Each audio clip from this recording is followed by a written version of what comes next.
Échec et mat pour le Makhzen. Les manœuvres fomentées contre le président de la République arabe sahraoui démocratique, accusé de crimes de guerre, n'ont pas abouti. Le retour aujourd'hui à Alger de Brahim Ghali est de fait un véritable camouflet pour le Maroc. Le président sahraoui a pour rappel été évacué en Espagne le 18 avril dernier pour y être soigné du Covid-19. Son séjour a fortement déplu au Makhzen et a littéralement provoqué une crise majeure entre Madrid et Rabat. En effet, le Maroc en représailles a laissé un libre accès depuis ses frontières avec Ceuta à pas moins de 10 000 migrants clandestins qui ont pris d'assaut l'enclave espagnole. C'est le dérapage de trop pour les hautes autorités de la péninsule ibérique. Il est inadmissible que les frontières soient ouvertes pour que 10 000 migrants puissent entrer en moins de 48 heures dans une ville espagnole. Devant l'acharnement du Maroc à faire inculper le président Ghali, ce dernier s'est volontairement prêté aux questions d'un juge espagnol. Et là encore, le Maroc essuie un deuxième camouflet. La Haute Cour d'Espagne a annoncé hier qu'il n'y avait pas lieu d'engager des poursuites contre le leader du Front Polisario, le dossier d'accusation n'étant pas étayé de preuves tangibles. Les accusations sont totalement fausses. Le juge espagnol a entendu M. Ghali et n'a adopté aucune mesure coercitive à son encontre, comme la confiscation de ses papiers ou sa détention provisoire. C'est un véritable échec de la propagande marocaine.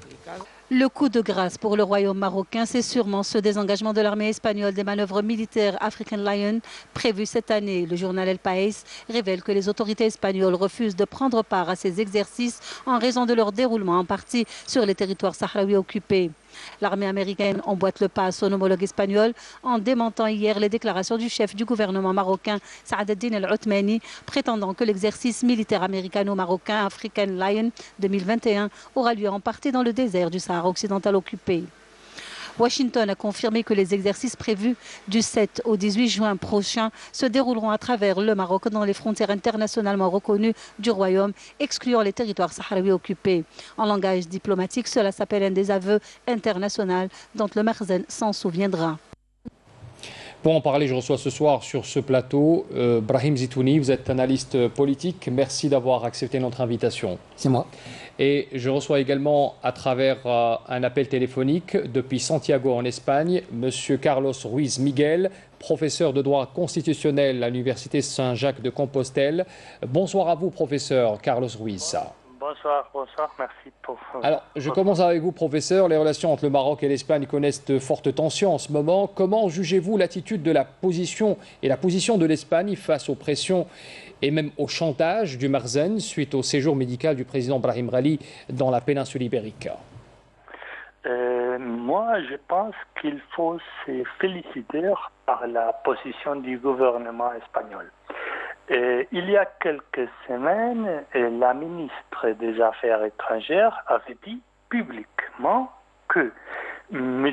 Brahim Ghali, le président sahraoui, sortira de l'Espagne de la même façon qu'il est entré.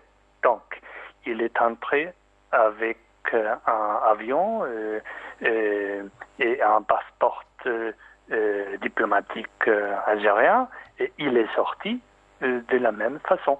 Il est sorti par avion avec le même passeport. Donc, il faut se féliciter que malgré toutes les pressions, le gouvernement espagnol a tenu sa parole.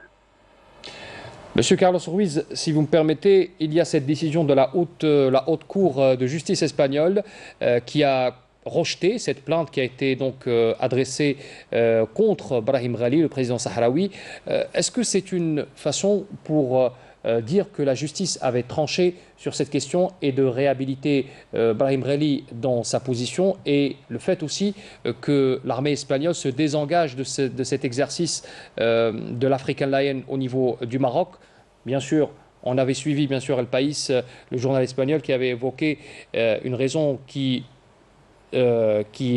expliquerait que l'armée marocaine que le Maroc avait décidé d'inclure les territoires sahraouis dans cet exercice. Comment jugez-vous également l'attitude espagnole dans ces deux questions? Il faut faire la distinction entre toutes ces actions. D'abord, nous trouvons devant une décision de la justice qui est indépendante en Espagne. Donc, l'ordonnance du juge dit clairement que les accusations n'ont porté pas des preuves crédibles pour ordonner une mesure coercitive aussi forte comme la détention ou la privation du passeport au président sahraoui. Donc, ce qui a dit le juge officiellement, d'ailleurs c'est la même position qui avait dit l'avocat sahraoui, l'avocat du Front Polisario, quelques minutes, quelques heures avant d'être publiée la décision du juge, c'est que l'accusation contre Brahim Ghali, bien sûr, c'est une accusation d'une soi-disant association et d'un soi-disant blogueur, mais tout le monde sait très bien qui est derrière les accusations. Les accusations n'ont porté, n'ont pas présenté des preuves crédibles, des preuves concrètes contre le président Brahim Ghali. Ça, c'est d'abord la première décision. La seconde, je ne sais pas si, dans un premier moment, les États-Unis avaient vraiment prévu de faire ces manœuvres, ces exercices militaires au Sahara occidental occupé. Donc, je ne sais pas si finalement la décision américaine s'explique par le rejet espagnol à participer dans cette manœuvre ou il y a d'autres raisons.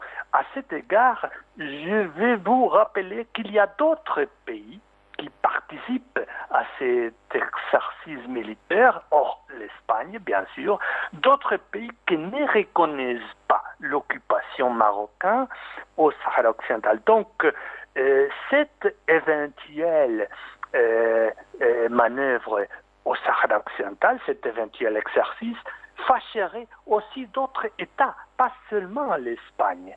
Et donc, la position américaine est une position sage et qui, c'est très important, contredit la déclaration de décembre, de novembre du ancien président Trump et l'accord tripartite Israël, Maroc, États-Unis de décembre qui prônait une reconnaissance d'une soi-disant souveraineté marocaine sur le Sahara occidental. Monsieur Carlos Ruiz Miguel, professeur de droit constitutionnel à l'Université de Saint-Jacques-de-Compostelle, merci d'avoir été avec nous à partir de Santiago, en Espagne. Merci encore une fois, professeur. Alors, je reviens à mon invité, Brahim Zitouni. Bonsoir à vous encore une fois. L'attitude du Maroc, on vient de le voir dans ce sujet, est à peine croyable. Les méthodes du Marzen pour faire pression dérogent complètement avec les accords de coopération entre pays censés être partenaires. Votre commentaire là-dessus? Bismillah ar-Rahman ar-Rahim. La seule chose qui me vient à l'esprit, c'est une phrase exceptionnelle de pertinence de Salah Dembri, un regretté ministre des Affaires étrangères de la grande diplomatie algérienne, qui, à propos de la question palestinienne, disait « La diplomatie algérienne n'a pas l'habitude de raser les murs ».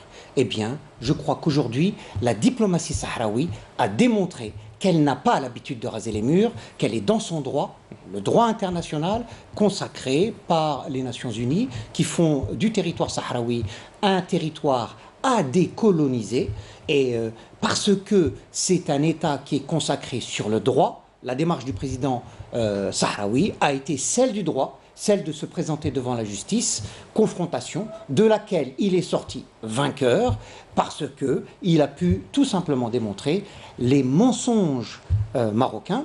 Je voudrais à ce propos signaler que ce n'est pas la première fois que l'État algérien accorde un passeport diplomatique à un grand leader international. Je dois vous rappeler que le président Yasser Arafat voyageait dans le monde avec un passeport diplomatique algérien, avec un avion algérien, avec des gardes du corps rapprochés algériens.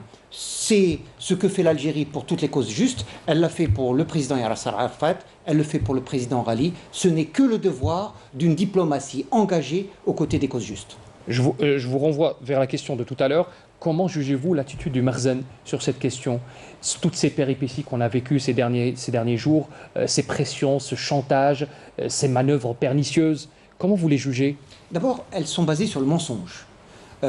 Rappelez-vous, On nous a dit que Brahim Ghali était rentré en Espagne sous un prête-nom, comme s'il s'agissait d'un fugitif qui allait se réfugier je ne sais où. Et puis qu'il serait accusé de viol et de crime.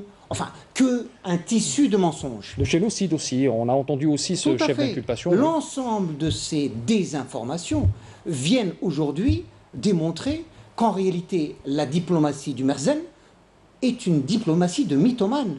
Il y a là une démarche qui est exceptionnelle, où ils finissent par croire à leurs propres mensonges. Ils y croient tellement qu'ils engagent d'autres nations à réaliser des manœuvres là où elles n'étaient pas prévues, ou là où elles n'ont jamais existé. Il y a aussi un mensonge là-dessus. Mais bien entendu. Donc on voit bien que c'est la diplomatie de la mythomanie, du mensonge.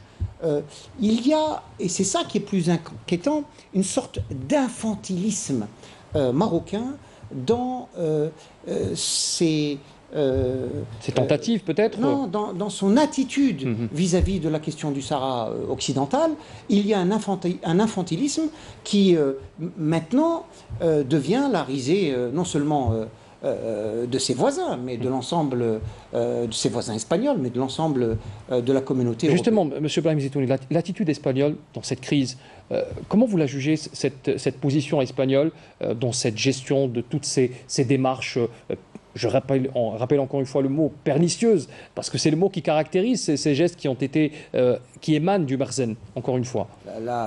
L'attitude espagnole a été digne, elle a été celle d'un État de droit, donnant refuge pour des raisons sanitaires à un président en exercice. Elle a été digne dans la mesure où elle a respecté son droit, et le droit international de manière générale. Donc ça a été une position de fermeté, de droit, comme il sied à un grand État tel que est l'État espagnol. Brahim Zitouni, analyste politique, merci d'avoir été avec nous pour nous éclairer sur cette situation et sur cet épilogue qui a caractérisé donc cette crise entre le Maroc et l'Espagne. C'est moi.